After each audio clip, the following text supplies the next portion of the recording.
Hi dears, നമ്മൾ ഇന്ന് 8ാം ക്ലാസ്സിന്റെ 5th ചാപ്റ്ററായ സൊല്യൂഷൻസ് ഓഫ് ഇക്വേഷൻ എന്നുള്ള ചാപ്റ്ററിലെ ഭാഗമാണ് പറയാൻ പോകുന്നത്. അപ്പൊ കഴിഞ്ഞ ക്ലാസ്സിൽ നമ്മൾ കൂട്ടലും കുറയ്ക്കലും അഥവാ അഡിഷൻ ആൻഡ് സബ്സ്ട്രാക്ഷൻ എന്നുള്ള ഭാഗമായിരുന്നു ചർച്ച ചെയ്തത്. ഇന്ന് നമ്മൾ ചെയ്യാൻ പോകുന്നത് ഗുണനവും ഹരണവും അല്ലെങ്കിൽ മൾട്ടിപ്ലിക്കേഷൻ ആൻഡ് ഡിവിഷൻ, ആ ഒരു ഭാഗമാണ് ചർച്ച ചെയ്യാൻ പോകുന്നത്. നമ്മൾ കഴിഞ്ഞ ക്ലാസ്സിൽ എന്തായിരുന്നു എടുത്തതെന്ന് ജസ്റ്റ് നോക്കാം. ഇപ്പം കഴിഞ്ഞ ക്ലാസ്സിൽ നമുക്കറിയാത്തൊരു സംഖ്യനെ നമ്മൾ എന്താക്കിയെടുത്തു? എക്സ് ആക്കി എടുത്തു അല്ലെ. നമ്മൾ പറഞ്ഞിരുന്നു എക്സിനോട് ഇപ്പൊ ഞാനൊരു 10 കൂട്ടിയപ്പോ എനിക്ക് 110 കിട്ടി. എക്സിനോട് 10 കൂട്ടിയപ്പോ എനിക്ക് 110 കിട്ടി. അപ്പൊ ഞാൻ എക്സ് എങ്ങനെയായിരുന്നു കണ്ടുപിടിച്ചത്? നമ്മൾ എന്ത് ചെയ്തു? എക്സിനെ അവിടെ തന്നെ വെച്ചു. ഈ കൂട്ടണം 10നെ നമ്മൾ സമത്തിന്റെ അല്ലെങ്കിൽ ഈക്വൽ ടുവിന്റെ നെക്സ്റ്റ് സൈഡിലേക്ക് കൊണ്ട്, അതായത് ഇവിടെ ലെഫ്റ്റ് സൈഡിലാണ് കൂട്ടണം അല്ലെങ്കിൽ അഡിഷൻ ആയ 10 ഉള്ളത്. അത് റൈറ്റ് സൈഡിലേക്ക് പോയപ്പോ എന്തായി? അത് മൈനസ് ആയി. അപ്പൊ നമുക്ക് എന്ത് കിട്ടി? 110 മൈനസ് 10. അപ്പൊ എത്ര കിട്ടി? എക്സ് എന്ന് പറയുന്നത് 100 എന്ന് കിട്ടി. അതായത് ഏതെങ്കിലും ഒരു വാല്യൂ അത് പ്ലസ് ആണെങ്കിൽ നമ്മൾ ഈക്വൽ ടുന്റെ അപ്പുറത്തേക്ക് കൊണ്ടുപോകുമ്പോൾ എന്താവും? അത് മൈനസ് ആയി മാറും. ഇതായിരുന്നു നമ്മൾ കഴിഞ്ഞ ക്ലാസ് പഠിച്ചത്. ഇനി ഞാൻ വേറൊരു സംഖ്യ എടുത്തു. ആ സംഖ്യ എനിക്ക് അറിയില്ല, അതിന് ഞാൻ എക്സ് എന്ന് എടുത്തു. അപ്പൊ ഈ എക്സിൽ നിന്ന് ഞാനൊരു 14 സബ്സ്ട്രാക്ട് ചെയ്തപ്പോ എനിക്കൊരു 24 കിട്ടി. അതായത് എക്സ് മൈനസ് 14 ഈക്വൽ ടു 24 എന്ന് കിട്ടി. അപ്പൊ എക്സിന്റെ വാല്യൂ എനിക്ക് കണ്ടുപിടിക്കണം. നമ്മൾ എന്തായിരുന്നു ചെയ്തത്? ഈ മൈനസ് 14 നമ്മൾ റൈറ്റ് സൈഡിലേക്ക് കൊണ്ടുപോയി. ഇപ്പൊ മൈനസിനെ റൈറ്റ് സൈഡിലേക്ക് കൊണ്ടുപോയി എന്താവും? അത് പ്ലസ് ആവും. അപ്പൊ എങ്ങനെ വരും? എക്സ് ഈക്വൽ ടു 24 പ്ലസ് 14 എന്ന് വരും. അപ്പം നമുക്ക് എക്സിന്റെ വാല്യൂ എത്ര കിട്ടും? 38 എന്ന് കിട്ടും. ഇതായിരുന്നു നമ്മൾ കഴിഞ്ഞ ക്ലാസ്സിൽ പറഞ്ഞത്. ഇവിടെ നമ്മൾ പറയുന്നത് ഇതേപോലെ മൾട്ടിപ്ലിക്കേഷനും ഡിവിഷനും ആണ്. ഇവിടെ നമ്മൾ അഡിഷൻ റൈറ്റ് സൈഡിലേക്ക് കൊണ്ടുപോകണമെങ്കിൽ എന്താവും? സബ്സ്ട്രാക്ഷൻ ആവും. സബ്സ്ട്രാക്ഷൻ റൈറ്റ് സൈഡിലേക്ക് കൊണ്ടുപോകുമ്പോൾ എന്താവും? അത് അഡിഷൻ ആകും. നമ്മൾ ഈക്വൽ ടു അല്ലെങ്കിൽ ഈ ഒരു സമത്തിന്റെ അപ്പുറത്തേക്ക് ഇപ്പുറത്തേക്ക് എടുക്കുമ്പോൾ എന്താവും? ഈ സൈൻസ് മാറി മാറി വരും. അതേ കേസ് തന്നെയാണ് നമ്മൾ ഗുണനവും ഹരണവും എന്ന കേസ് എടുക്കുമ്പോഴും വരുന്നത്. എനിക്കറിയാത്തൊരു സംഖ്യനെ ഞാൻ 2 കൊണ്ട് ഗുണിച്ചു. അതായത് എനിക്കറിയാത്തൊരു സംഖ്യയെ ഞാൻ എക്സ് എന്ന് എടുത്തു. എക്സിനെ 2 കൊണ്ട് ഗുണിച്ചപ്പോ എനിക്ക് 10 എന്ന് ആൻസർ കിട്ടി. അങ്ങനെയാണെങ്കിൽ എനിക്കിവിടെ എക്സിന്റെ വാല്യൂ ആണ് കണ്ടുപിടിക്കേണ്ടത്. അപ്പൊ ഇവിടെ അഡിഷൻ ആണെങ്കിൽ നമുക്ക് എന്ത് വന്നേനെ? ഇത് റൈറ്റ് സൈഡിലേക്ക് പോകുമ്പോൾ അത് സബ്സ്ട്രാക്ഷൻ ആയേനെ. ഇവിടെ നമുക്ക് എന്താ വന്നിരിക്കുന്നത്? മൾട്ടിപ്ലിക്കേഷൻ അല്ലേ. മൾട്ടിപ്ലിക്കേഷൻ നമ്മൾ റൈറ്റ് സൈഡിലേക്ക് എടുക്കുകയാണെങ്കിൽ അത് ഹരിക്കൽ അല്ലെങ്കിൽ ഡിവിഷൻ ആയി മാറും. അപ്പൊ നമുക്ക് എക്സ് ഈക്വൽ ടു എന്ത് എഴുതാം? ഇത് ഗുണിക്കണം 2 ആണ്. സോ നമ്മൾ അപ്പുറത്തേക്ക് പോകുമ്പോൾ എന്ത് വരും? അത് ഹരിക്കണം 2 ആയി മാറും. നമുക്ക് എന്ത് കിട്ടും? എക്സ് ഈക്വൽ ടു 10/2 എന്ന് കിട്ടും. അപ്പൊ എക്സിന്റെ വാല്യൂ എത്ര കിട്ടും? എക്സിന്റെ വാല്യൂ 5 എന്ന് കിട്ടും. ക്ലിയർ അല്ലേ? ഇവിടെ ഗുണിക്കണം 2 ആയിരുന്നു, അതിന് നമ്മൾ റൈറ്റ് സൈഡിലേക്ക് എടുത്തപ്പോൾ എന്തായി? അത് ഹരിക്കലായി.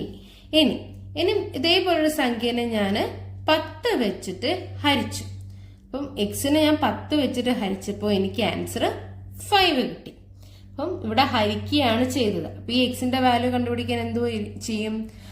ഈ ഡിവൈഡഡ് ബൈ 10നെ നമ്മൾ എന്താക്കും?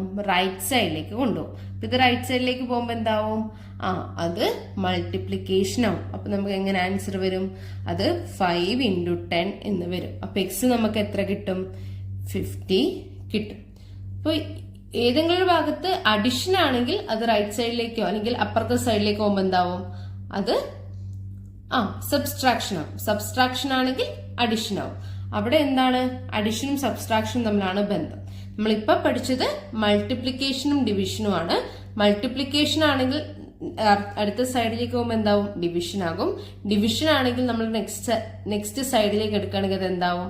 അത് മൾട്ടിപ്ലിക്കേഷൻ ആകും. അങ്ങനെയാണെങ്കിൽ നമുക്ക് പേജ് നമ്പർ 18 കുറച്ച് ക്വസ്റ്റ്യൻസ് ഉണ്ട്, അത് ചെയ്ത് നോക്കാം. അതിലെ ഫസ്റ്റ് ക്വസ്റ്റ്യൻ ഇതാണ്: ഒരു സ്ഥാപനത്തിലെ മാനേജർക്ക് അവിടുത്തെ പ്യൂണിന്റെ 5 ഇരട്ടി ശമ്പളമുണ്ട്. മാനേജർക്ക് മാസം 75,000 രൂപയാണ് കിട്ടുന്നത്. പ്യൂണിന് മാസം എത്ര രൂപ കിട്ടും? നമുക്ക് കണ്ടുപിടിക്കേണ്ടത് എന്താണ്? പ്യൂണിന്റെ സാലറിയാണ് നമുക്ക് കണ്ടുപിടിക്കേണ്ടത്. നമ്മൾ ആ സാലറി എന്താക്കി എടുക്കും? നമുക്ക് അറിയാത്തത് കൊണ്ട് നമ്മൾ ആദ്യം എന്താക്കി എടുക്കും? എക്സ് ആക്കി എടുക്കും. അതായത് സാലറി ഓഫ് പ്യൂൺ നമ്മൾ എക്സ് ആയിട്ട് എടുക്കും, അല്ലെങ്കിൽ പ്യൂണിന്റെ ശമ്പളം നമ്മൾ എന്താക്കി എടുക്കും? എക്സ് ആക്കി എടുക്കും. ഇനി നമ്മളോട് പറഞ്ഞിരിക്കുന്നത് എന്താണ്? മാനേജർക്ക് അവിടുത്തെ പ്യൂണിന്റെ 5 ഇരട്ടി ശമ്പളമുണ്ട്. അതായത് പ്യൂണിനൊപ്പം എക്സ് ആണ് കിട്ടുന്നത് എങ്കിൽ എക്സിന്റെ 5 ടൈംസ് ആർക്ക് കിട്ടുന്നുണ്ട്? മാനേജർക്ക് കിട്ടുന്നുണ്ട്. അതായത് എക്സിനെ 5 കൊണ്ട് ഗുണിക്കുന്നത് എത്രയാണോ അത്രയുമാണ് എന്ത്? മാനേജറുടെ ശമ്പളം. അപ്പൊ മാനേജർക്ക് മാസം 75,000 രൂപയാണ് കിട്ടുന്നത്. പ്യൂണിന് മാസം എത്ര രൂപ കിട്ടും? നമുക്ക് തന്നിരിക്കുന്ന കൺസെപ്റ്റ് ഏതാ? ഈ പ്യൂണിന്റെ സാലറിനോട് നമുക്ക് ആ ഇക്വേഷൻ എഴുതി വെക്കാം. പ്യൂണിന്റെ സാലറിന്റെ 5 ഇരട്ടി അല്ലെങ്കിൽ 5 ടൈംസ്. അതായത് പ്യൂണിന്റെ സാലറിന് നമുക്ക് 5 കൊണ്ട് മൾട്ടിപ്ലൈ ചെയ്താൽ നമുക്ക് എന്ത് കിട്ടും? മാനേജറിന്റെ സാലറി കിട്ടും. അപ്പൊ മാനേജറിന്റെ സാലറി എത്രയാണ്? 75,000 ആണല്ലേ. നമുക്ക് അത് എഴുതി വെക്കാം. 75,000. നമുക്ക് ഇക്വേഷൻ കിട്ടിയല്ലോ. x × 5 = 75,000. ഇവിടെ നമ്മൾ കണ്ടുപിടിക്കേണ്ടത് എക്സിന്റെ വാല്യൂ ആണ്. എക്സിന്റെ വാല്യൂ എങ്ങനെ വരും? x = ഇത് ഗുണിക്കണം 5 ആണ്. അപ്പൊ ഇത് ഗുണിക്കണം 5 നമ്മൾ നെക്സ്റ്റ് സൈഡിലേക്ക് കൊണ്ടുപോയി എന്താവും? അത് ഡിവിഷൻ ആകും. അതായത് മൾട്ടിപ്ലിക്കേഷൻ റൈറ്റ് സൈഡിലേക്ക് കൊണ്ടുപോയ ഡിവിഷൻ ആവും. അപ്പൊ നമുക്ക് എങ്ങനെ വരും? 75,000 ഡിവൈഡഡ് ബൈ 5 ഇങ്ങനെയായിരിക്കും വരും. ഇനി ഇവിടെ നിന്ന് നമുക്ക് എക്സിന്റെ വാല്യൂ കണ്ടുപിടിക്കാൻ എളുപ്പമല്ലേ? എങ്ങനെ വരും? നമുക്ക് എളുപ്പമായിട്ട് ചെയ്തു നോക്കാം. ഇവിടെ ഈ എൻഡില് 3 സീറോസ് ഉണ്ട് അല്ലെ, അതവിടെ തന്നെ വെക്കുക. ഇനി 75/5 എത്രയാണ്? 75/5 എത്ര വരും? 7ൽ എത്ര ടൈംസ് ആണ് പോവാ? 1 ടൈം ആണ്. 1 × 5 5. റിമൈനിങ് എന്ത് വരും? 25. ഇനി 25 എത്ര പ്രാവശ്യം 5 പോവും? അത് 5 ടൈംസ് ആണ്. 5 × 5 25. നമുക്ക് എന്ത് കിട്ടും? റിമൈൻഡർ 0 കിട്ടും. അപ്പൊ നമുക്ക് എങ്ങനെ എഴുതാം? 75/5 എത്രയാണ്? 15 ആണ്. ബാക്കി റിമൈനിങ് 3 സീറോസ്. അപ്പൊ പ്യൂണിന്റെ സാലറി എത്രയാണ് കിട്ടുക? 15,000. ക്ലിയർ അല്ലേ? നമ്മളൊരു ക്വസ്റ്റ്യൻ വായിക്കുമ്പോൾ അവിടുത്തെ ഇക്വേഷൻ ആദ്യം നമ്മൾ നോക്കി വെക്കുക. ഇവിടെ പറഞ്ഞിരുന്നു മാനേജർക്ക് അവിടുത്തെ പ്യൂണിന്റെ 5 ഇരട്ടി ശമ്പളം ഉണ്ട്. അതായത് പ്യൂണിന്റെ സാലറി എന്ന് പറയുന്നത് മാനേജറിന്റെ സാലറിയുടെ 5 ടൈംസ് ആണ്. അതായത് നമ്മൾ പ്യൂണിന്റെ സാലറി എക്സ് എന്ന് എടുത്താൽ മാനേജറിന്റെ സാലറി എത്രയായിരിക്കും? x × 5 ആയിരിക്കും. അപ്പൊ അത് നമുക്ക് എത്ര തന്നിട്ടുണ്ട്? എത്രയാണ്? 75,000. അങ്ങനെയാണെങ്കിൽ നമുക്ക് എങ്ങനെ കണ്ടുപിടിക്കാം?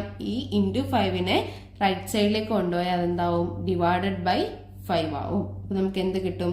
x = 50,000 എന്ന് കിട്ടും. എക്സ് എന്നെടുത്തത് എന്തായിരുന്നു? പ്യൂണിന്റെ സാലറി. അങ്ങനെയാണെങ്കിൽ നമുക്ക് അടുത്ത ക്വസ്റ്റ്യൻ നോക്കാം. അടുത്ത ക്വസ്റ്റ്യൻ ഇതാണ്. ഒരു വിനോദയാത്രയ്ക്ക് പോയവർ ആകെ ചെലവായ 12,500 രൂപ തുല്യമായി വീതിക്കാൻ തീരുമാനിച്ചു. ഓരോരുത്തരും 2,500 രൂപ കൊടുക്കണമെന്ന് കണക്കാക്കി. എത്ര പേരാണ് സംഘത്തിലുണ്ടായിരുന്നത്? അതായത് ഒരു ഗ്രൂപ്പ് ഓഫ് മെമ്പേഴ്സ് ഒരു ടൂർ പോയി. അപ്പൊ അവർക്ക് ആകെ എത്ര ചെലവായി? 12,500 ചെലവായി. അപ്പം അത് തുല്യമായി വീതിച്ചപ്പോൾ ഓരോരുത്തരും 2,500 റുപ്പീസ് കൊടുക്കണമെന്ന് കണക്കാക്കി. അപ്പം ആകെ ചെലവായത് 12,500 ആണ്. ഓരോരുത്തരും തുല്യമായിട്ടാണെങ്കിൽ 2,500 രൂപ കൊടുക്കണം. അപ്പൊ എത്ര പേരാണ് സംഘത്തിൽ ഉണ്ടായിരുന്നത് എന്നാണ് ക്വസ്റ്റ്യൻ. അപ്പൊ നമ്മള് ആ നമ്പർ ഓഫ് പേഴ്സൺസ് ആണ് കണ്ടുപിടിക്കേണ്ടത്. അപ്പൊ നമുക്ക് അറിയാത്ത കാര്യം നമ്പർ ഓഫ് പേഴ്സൺസ് ആണ്. അത് നമ്മൾ എന്താക്കി എടുക്കും? അത് നമ്മള് എക്സ് ആക്കി എടുക്കും. നമ്മളോട് എന്താ പറഞ്ഞിരിക്കുന്നത്? അവിടെ ടോട്ടൽ എത്ര ചെലവായിട്ടുണ്ട്? ടോട്ടൽ എമൗണ്ട് they spent അത് എത്രയാണ്? 12,500 ആണ് അല്ലെ. 1 പേഴ്സൺ അടുത്ത് എത്രയാണ്? 2,500. അതായത് എത്ര പേരുണ്ടോ അതിനോട് ഈ 2,500 കൊണ്ട് മൾട്ടിപ്ലൈ ചെയ്താൽ നമുക്ക് എന്ത് കിട്ടും? 12,500. അപ്പൊ നമ്മുടെ ഇക്വേഷൻ എങ്ങനെ വരും? എക്സ് ഇൻറ്റു 2500 ഈക്വൽ ടു എത്ര വരും? 12,500 എന്ന് വരും. ക്ലിയർ അല്ലേ? ഇനി നമുക്ക് ഈ എക്സ് ആണ് കണ്ടുപിടിക്കേണ്ടത്. എക്സ് എങ്ങനെ കണ്ടുപിടിക്കാൻ പറ്റും? ഈ 2500 റൈറ്റ് സൈഡിലേക്ക് കൊണ്ടുപോയാൽ മതി അല്ലേ? അത് അവിടെ എന്താവും? ഇവിടെ മൾട്ടിപ്ലിക്കേഷൻ ആണ്, പുറത്തേക്ക് കൊണ്ടുപോകുമ്പോൾ എന്താവും? അത് ഡിവിഷൻ ആയി മാറും. അപ്പൊ നമുക്ക് എങ്ങനെ കിട്ടും? 12,500 ഡിവൈഡഡ് ബൈ 2500 എന്ന് വരും. ഇത് രണ്ടും കൂടെ മൾട്ടിപ്ലൈ ചെയ്താൽ നമുക്ക് എത്ര കിട്ടും? നമ്മൾ നേരത്തെ ചെയ്ത പോലെ എന്ത് ചെയ്യാം? ഈ സീറോസ് ഒക്കെ പെട്ടെന്ന് വേണമെങ്കിൽ ക്യാൻസൽ ആയിക്കളയാം. ഇവിടെയും 2 സീറോസ് ഉണ്ട്, ഇവിടെയും 2 സീറോസ് ഉണ്ട്. രണ്ടും മെന്റൽ ആയതുകൊണ്ടാണ് നമ്മൾ ക്യാൻസൽ ആക്കുന്നത്. ഇനി നമുക്ക് എന്ത് ചെയ്യാം? 125 ഡിവൈഡഡ് ബൈ 25 നോക്കിയാൽ മതി. എത്രയാണത്? അത് എന്ന് പറയുന്നത് 5 ആണ്. അപ്പൊ എത്ര പേഴ്സൺ ആയിരുന്നു ആ ഒരു ടീമിൽ ഉണ്ടായിരുന്നത്? 5 persons ആയിരുന്നു.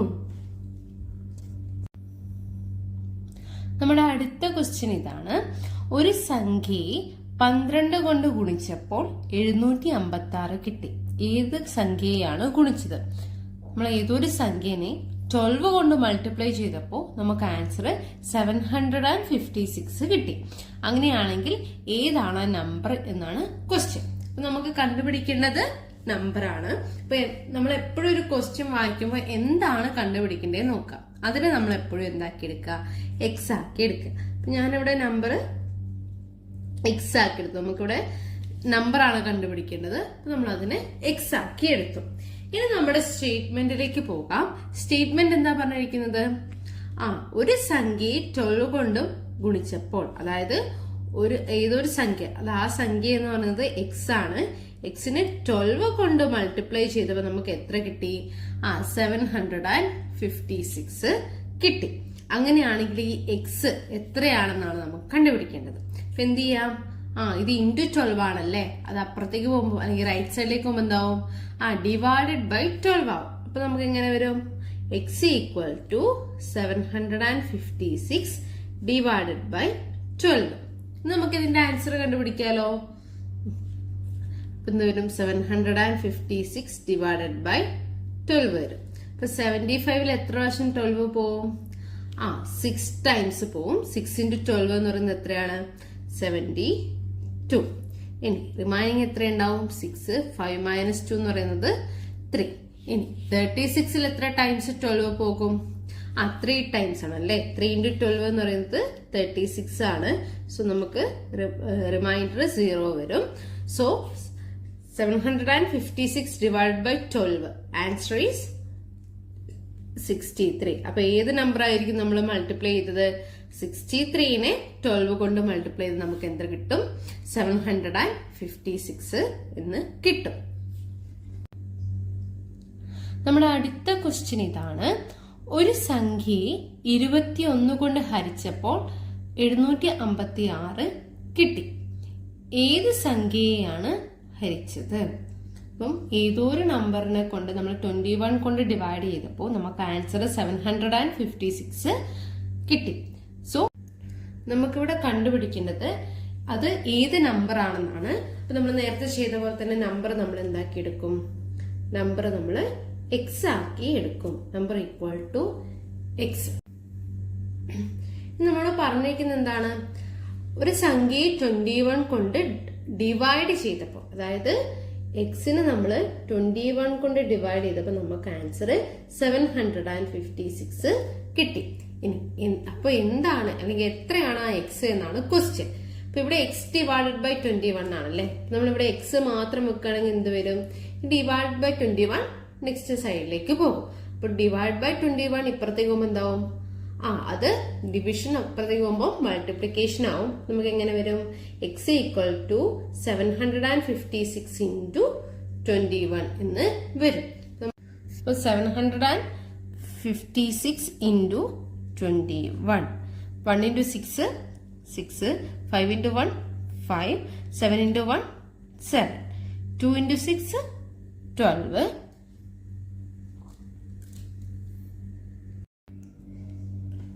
then 2 into 5 10, 10 plus 1 11. 7 into 2 14. 40 plus 1 15. ഇത് രണ്ടും കൂടെ ആഡ് ചെയ്യുമ്പോൾ 6. 5 plus 2 7. 7 plus 1 8. then remaining 15. അപ്പം നമുക്ക് x എന്നുള്ള വാല്യൂ എത്ര കിട്ടും? 15,876. അപ്പം ഈ ഒരു നമ്പറിനെ ഡിവൈഡ് ബൈ 21 ചെയ്താൽ നമുക്ക് എത്ര ആൻസർ കിട്ടും? 756.